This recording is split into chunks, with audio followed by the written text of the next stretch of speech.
Sementara itu, Kementerian Keuangan memastikan utang pemerintah yang telah mencapai lebih dari 8.000 triliun rupiah masih tergolong aman.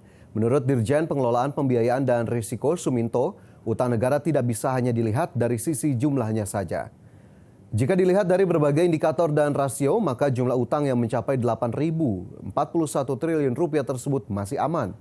Namun jika dilihat dari rasio utang terhadap produk domestik bruto atau debt to GDP ratio, utang pemerintah Indonesia mengalami perbaikan signifikan.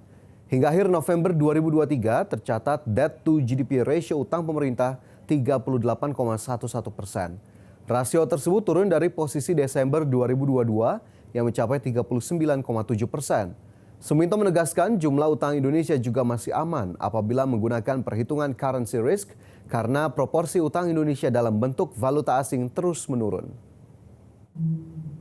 Misalnya kalau kita melihat dari sisi debt to GDP ratio, ya salah satu indikator penting dalam melihat sustainability utang pemerintah, itu mengalami perbaikan yang cukup signifikan. Per akhir November, debt to GDP ratio kita 38,11%. Itu turun dari posisi Desember 2022 sebesar 39,7%. Demikian pula turun dari puncak debt to GDP ratio di tengah pandemi pada posisi Desember 2021 sebesar